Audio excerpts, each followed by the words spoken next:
আসসালামু আলাইকুম, স্বাগতম এডুকেশন 360-তে।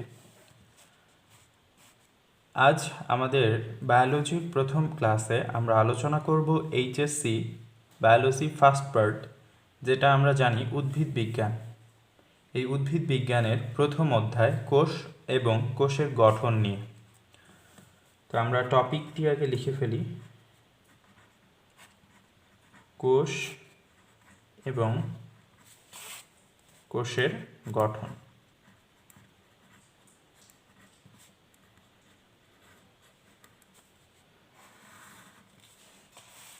আচ্ছা, তো আমাদের জীববিজ্ঞানের, সেটা উদ্ভিদ বিজ্ঞান হোক কিংবা জীববিজ্ঞান হোক বা প্রাণীবিজ্ঞান হোক, যাই হোক না কেন, প্রথমেই আমাদের আলোচনা করতে হয় কোষ নিয়ে। এর কারণটা আসলে কি?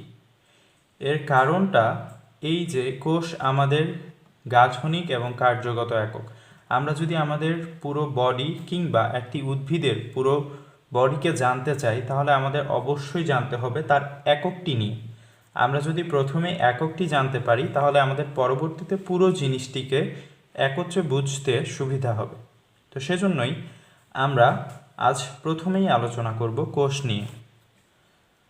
এখন কোষের সংজ্ঞা দিতে গিয়ে বিভিন্ন বিজ্ঞানী বিভিন্নভাবে বিভিন্ন মতামত প্রকাশ করেছেন। সর্বপ্রথম 1961 সালে বিজ্ঞানী জিন ব্র্যাকেট তিনি বলেন যে কোষ হলো গাঠনিক একক। কোষ কি? গাঠনিক একক। কিন্তু এর ঠিক 2 বছর পরে বিজ্ঞানী লুই সিকেভিস তিনি বলেন যে কোষ শুধু গাঠনিক একক নয়, তিনি এর পাশাপাশি আরেকটা মতামত উল্লেখ করেন যে কোষ হচ্ছে জৈবিক কার্যকলাপের একক। কোষ কি? জৈবিক কার্যকলাপের একক। জৈবিক কার্যকলাপের একক। পাশাপাশি তিনি বলেন এটি অর্ধভেদ্য পর্দা দ্বারা, অর্ধভেদ্য পর্দা দ্বারা বেষ্টিত। এর পরে তিনি আরও একটি তথ্য দেন। তিনি বলেন যে এরা অন্য কোনো সজীব মাধ্যম ছাড়াই, সজীব মাধ্যম ছাড়া বিভাজিত হয়ে নতুন প্রতিরূপ সৃষ্টি করতে সক্ষম।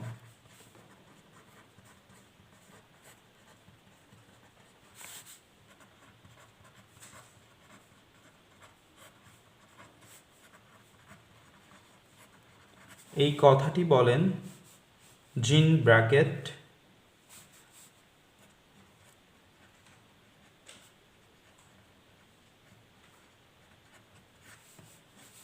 আর এই কথাটি বলেন লুই সিকেভিস।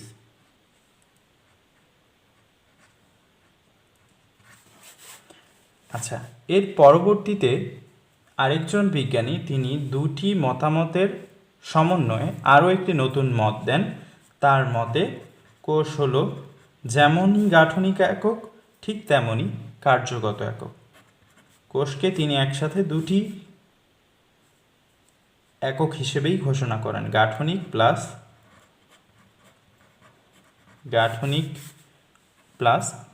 কার্যগত বা কার্যকলাপের একক।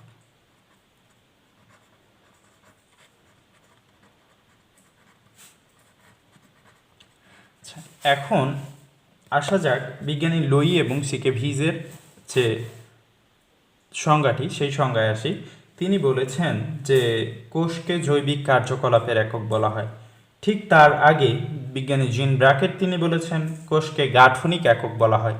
আসলে কোষকে গাঠনিক একক বলা হচ্ছে কেন? আমরা যদি খেয়াল করি একটি বিল্ডিংয়ের দিকে, যে একটি বিল্ডিং কিন্তু একেবারেই পুরোটি গঠিত হয়নি। এটি গঠিত হয়েছে ক্ষুদ্র ক্ষুদ্র কিছু ইট দিয়ে।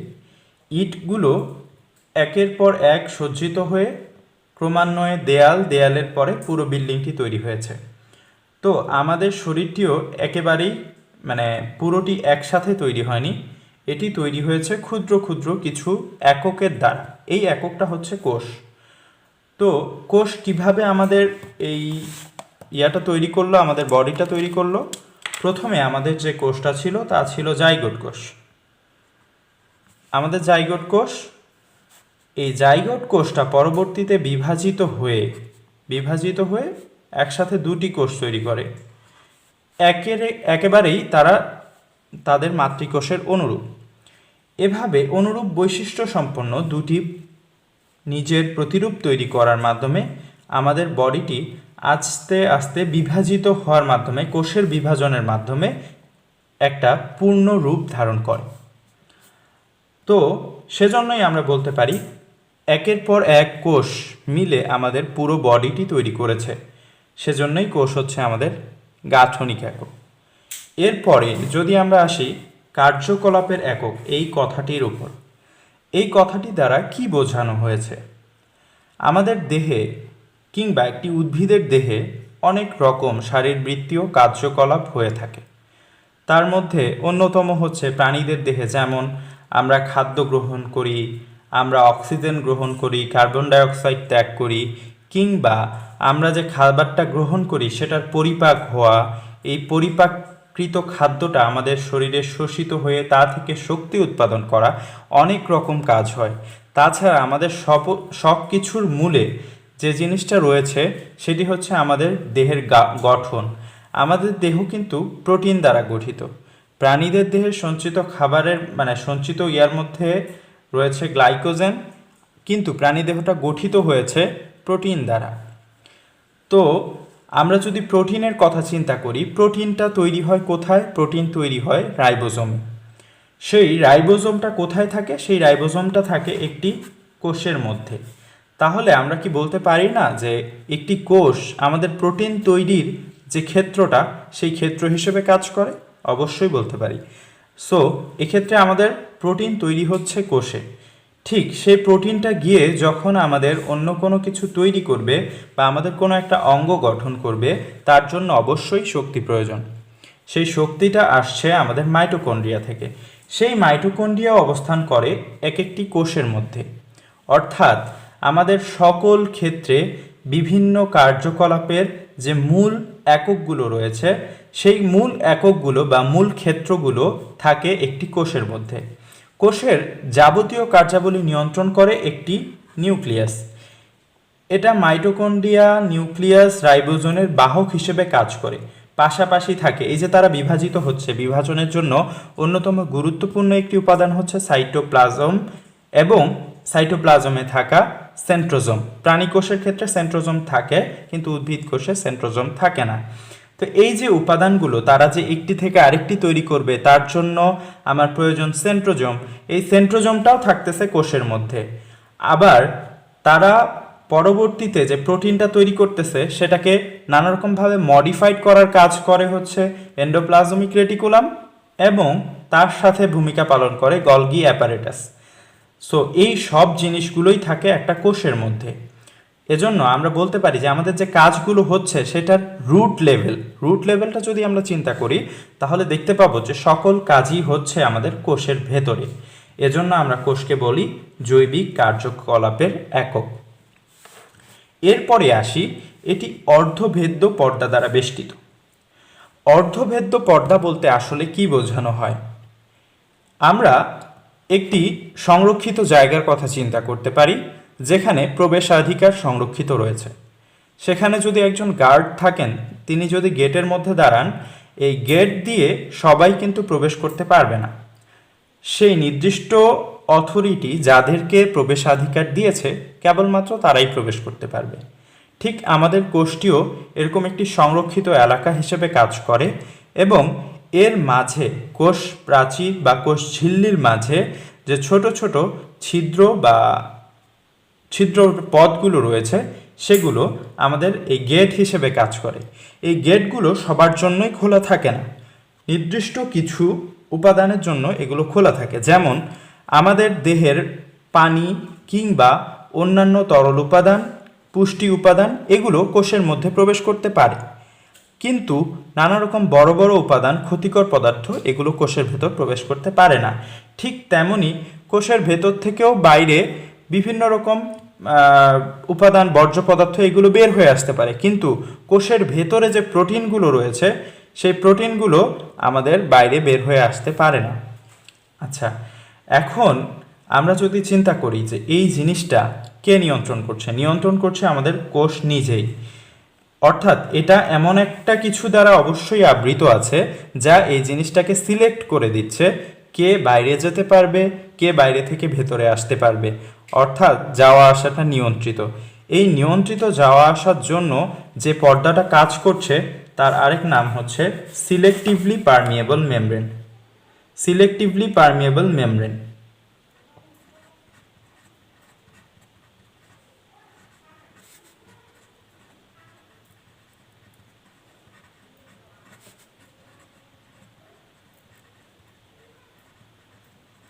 আচ্ছা, এখন এরপরে আসা যাক, অর্ধবেদ্য পর্দা গেল, এরপরে আসি আমরা সজীব মাধ্যম ছাড়া বিভাজিত হয়ে নতুন প্রতিরূপ সৃষ্টিতে সক্ষম। এই কথাটি দ্বারা আসলে কি বোঝানো হয়? এখানে সজীব মাধ্যম যদি চিন্তা করা হয়, অন্য যে কোনো কিছু বেড়ে ওঠার জন্য একটা সজীব মাধ্যম দরকার, কিন্তু আমাদের এই যে প্রথমে জাইগোটটি ছিল সেটি কি কোনো মাধ্যমে ছিল? না, সেটি তার নিজে থেকেই বিভাজিত হয়েছে এবং বিভাজিত হয়ে একটি থেকে দুটি, দুটি থেকে চারটি, এভাবে ঠিক 100 ট্রিলিয়ন কোষ দ্বারা আমাদের এই হিউম্যান বডি গঠিত। 100 ট্রিলিয়ন কোষ দ্বারা আমাদের হিউম্যান বডি গঠিত। তাহলে এই যে দেখো যে এখানে একটি মাত্র কোষ ছিল শুরুতে, সেই একটি কোষ বারবার বিভাজিত হয়ে 100 ট্রিলিয়ন কোষের একটি বডিতে পরিণত হয়েছে। অর্থাৎ তারা নিজেরাই নিজেদের প্রতিরূপ সৃষ্টি করে একটি পূর্ণাঙ্গ জীবদেহ গঠন করতে পারে। আমাদের সংজ্ঞা গেল। এবারে আমরা এখান থেকেই বলতে পারবো যে কোষকে কেন গাঠনিক, কেন কার্যকলাপের একক বলা হয়, কোষ কেন অর্ধভেদ্য পর্দা দ্বারা বেষ্টিত, এবং কোষ কিভাবে একে অন্যের প্রতিরূপ সৃষ্টি করতে পারে। আচ্ছা, এখন আসা যাক কোষের আবিষ্কার। আমরা তো জানলাম কোষ সম্পর্কে, কিন্তু এই কোষটা সর্বপ্রথম কে আবিষ্কার করেছেন? সর্বপ্রথম আবিষ্কার করেন বিজ্ঞানী রবার্ট হুক। রবার্ট হুক, সালটি ছিল 1665 সাল। তিনি প্রথম যখন রয়্যাল সোসাইটি অফ লন্ডনের একজন যন্ত্রপাতির নিরীক্ষক হিসেবে বা যন্ত্রপাতির দেখাশোনাকারী হিসেবে যখন নিযুক্ত হলেন, তখন তিনি ভাবলেন যে আগামী সপ্তাহে হয়তো বা বিজ্ঞানীদের সভায় আমি কিছু একটা করব যাতে তারা চমক লেগে যাবে। এই ধারণা থেকে তিনি উদ্ভাবন করলেন তার অণুবীক্ষণ যন্ত্র। এই অণুবীক্ষণ যন্ত্রটি পরবর্তীতে তিনি ব্যবহার করেন একটি কাঠের ছিপিকে। কাঠ আমরা জানি একটা মৃত জিনিস, একটা জীবিত গাছ যদি মারা যায়, সেই গাছটিকে যদি কেটে ফেলা হয়, তাহলে সেখান থেকে আমরা যে ফার্নিচার বা তৈরি করি সেগুলো আসলে এই কাঠ থেকেই হয়। অর্থাৎ কাঠটি ছিল মৃত কোষের একটি সমাহার। এই কাঠ তিনি পরীক্ষা করেন এবং কাঠের ক্ষুদ্র স্লাইস তিনি পরীক্ষা করে তিনি সেখানে দেখতে পান এরকম কিছু ছোট ছোট ঘরের মতো অনেকগুলো জিনিস। মানে কাঠটি পুরো বাইরে থেকে যেমন সলিড মনে হয় তেমন সলিড নয়। তিনি আরেকটু গভীরে গিয়ে দেখলেন যে এরকম ফাঁকা ফাঁকা কিছু জিনিস রয়েছে। তিনি এই জিনিসগুলোকে ভাবলেন যে এইগুলো তো ঠিক সন্ন্যাসীদের ঘরের মতো, যেগুলো তিনি আগেও দেখেছেন, এবং সন্ন্যাসীদের ঘরদেরকে বলা হতো, আবার জেলখানায় যারা থাকে তাদের ঘরগুলোকেও বা তাদের কয়েদখানাগুলোকেও বলা হয় সেল বা ক্ষুদ্র কুঠুরি বা প্রকোষ্ঠ। তিনি তার সাথে সামঞ্জস্য দেখে এই জিনিসগুলোর নাম দেন সেল। এর পরবর্তীতে জানা যায় যে এগুলো আসলে পুরোপুরি পূর্ণাঙ্গ বা জীবিত সেল ছিল না। তিনি যা দেখেছিলেন তা ছিল আসলে সেল ওয়াল। তিনি যা দেখেছিলেন তা ছিল আসলে সেল ওয়াল। ওকে, তাহলে পূর্ণাঙ্গ কোষ প্রথম কে দেখেন? পূর্ণাঙ্গ কোষ দেখেন বিজ্ঞানী Leeuwenhoek, Antonie van Leeuwenhoek. Leeuwenhoek তিনি সর্বপ্রথম 1674 সালে সেল ওয়াল সহ ভেতরের পুরো সেলটিকে দেখতে পান। ভেতরের পুরো সেলটি আসলে কেমন ছিল তা আমরা সেলের গঠন থেকে পরবর্তীতে জানতে পারবো, যে একটি আদর্শ সেল কেমন হয়, এর মাঝে কি কি উপাদান থাকে, জীবিত অংশগুলো কি কি দ্বারা গঠিত হয়, এটা আমরা পরবর্তীতে জানবো। এটা তিনি আবিষ্কার করেন একটি প্রকৃত সেল। ওকে, আচ্ছা, এর আগে বিজ্ঞানী রবার্ট হুক তার যে পর্যবেক্ষণগুলো সেগুলো লিখে রেখেছিলেন একটি গ্রন্থে। গ্রন্থের নাম মাইক্রোগ্রাফিয়া।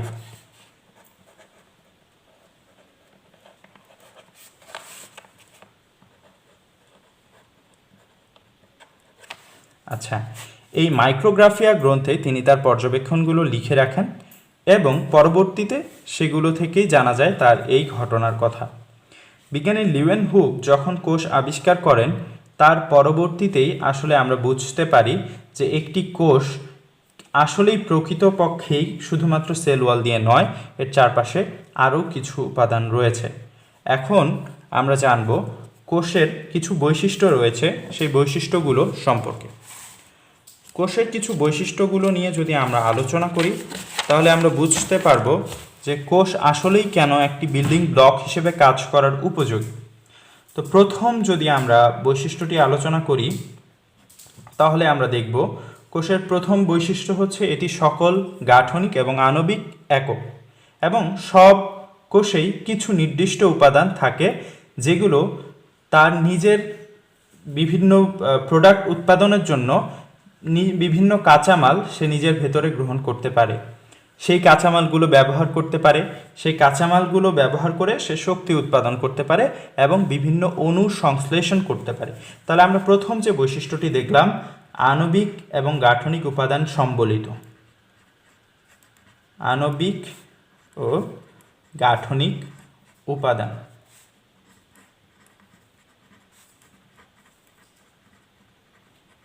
এরপরে যে বৈশিষ্ট্য কাঁচামাল গ্রহণ এবং তা ব্যবহার।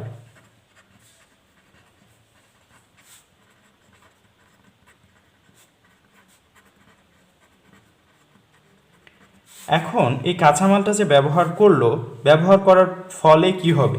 ব্যবহারের ফলে কি হবে? শক্তি উৎপাদন। এই শক্তিটা পরবর্তীতে আমরা বিভিন্ন কাজে ইউজ করি, শক্তি উৎপাদন। তৃতীয়ত কোষ সুনিয়ন্ত্রিতভাবে বেড়ে উঠতে পারে। সুনিয়ন্ত্রিত বেড়ে ওঠা। এরপরে হচ্ছে আমাদের চারপাশের বিভিন্ন পরিবেশের প্রতি সে সাড়া দিতে পারে। আমরা বাইরে থেকে যদি একটি কোষকে বিভিন্নভাবে উত্তেজিত করি, কোষও ঠিক তার বিপরীত বা তার যেই ফিডব্যাকটা দেওয়া উচিত সেরকম ফিডব্যাক সে দিতে পারে, অর্থাৎ উত্তেজনায় সাড়া প্রদান।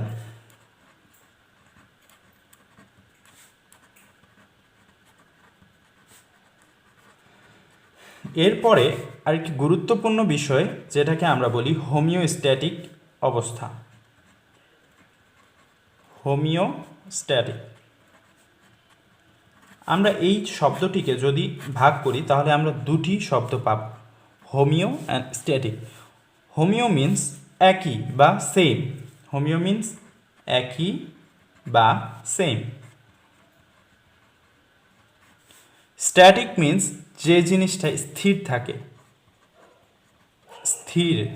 ওকে, তো হোমিওস্ট্যাটিক কন্ডিশন বলতে আসলে বোঝায় যে একই স্থির অবস্থা বজায় থাকা। সাপোজ আমাদের দেহে যদি কখনো আমরা একসাথে বেশি পানি খেয়ে ফেলি, সেই পানিটি কিন্তু আমাদের দেহ অটোমেটিক্যালি বের করে দেয়। যখন খুব বেশি পরিমাণে পানি খাই তখন খুব বেশি পরিমাণে ইউরিনেশনের মাধ্যমে পানিটি অতিরিক্ত পানিটি আমাদের দেহ থেকে বের হয়ে যায়। মানে আমরা যতই বর্ধিত করি না কেন ঠিক তার আগের অবস্থানে ফিরে আসে। আমার যতটুকু দরকার ঠিক ততটুকুই সে গ্রহণ করতে পারে। আবার অনেক সময় দেখা যায় শীতকালে আমাদের চারপাশের টেম্পারেচার থাকে অনেক কম, ইভেন 2 থেকে 3 ডিগ্রি পর্যন্তও নেমে আসে বাংলাদেশে। সেক্ষেত্রে কিন্তু আমাদের বডির টেম্পারেচার একই রকম থাকে, প্রায় 37 ডিগ্রি সেন্টিগ্রেড। সো এখানে যদি আমরা চিন্তা করি আমাদের বডির টেম্পারেচার কিন্তু বাইরের পরিবেশের সাথে, আমরা কি জানি যে একটি বস্তু কখনোই অন্য একটা বস্তুর সংস্পর্শে থাকলে তাপীয় সমতায় আসবেই। তাহলে আমাদের কি হওয়া উচিত ছিল, আমাদের যে কোষ রয়েছে সেই কোষটা মানে পরিবেশের সাথে শীতল অবস্থায় সেটাও ঠান্ডা হয়ে আসার দরকার ছিল, কিন্তু এটি আসলে ঠান্ডা হয়ে আসেনি, এটা নিজের টেম্পারেচার বজায় রেখেছে। এই কন্ডিশনটিকে বলা হয় হোমিওস্ট্যাটিক কন্ডিশন। এরপরে যে গুরুত্বপূর্ণ আরেকটি বৈশিষ্ট্য রয়েছে সেটি হচ্ছে অভিযোজন। অভিযোজন, কোষ বিভিন্ন পরিস্থিতিতে নিজেকে অভিযোজিত করতে পারে, নিজেকে অভিযোজিত করে সে ওই পরিবেশের উপযোগী হয়ে উঠতে পারে। এই হলো আমাদের কোষের বিভিন্ন বৈশিষ্ট্য। আমরা পরবর্তী ভিডিওতে জানব কোষের বিভিন্ন অঙ্গাণু, কোষের প্রকারভেদ, কোষ তত্ত্ব এবং আদিকেন্দ্রিক এবং প্রাককেন্দ্রিক কোষের যে পার্থক্যগুলো রয়েছে সেই পার্থক্যগুলো। ধন্যবাদ। চ্যানেলটিকে দয়া করে সাবস্ক্রাইব করুন এবং ভিডিওটি ভালো লাগলে অবশ্যই লাইক দিতে ভুলবেন না। আসসালামু আলাইকুম।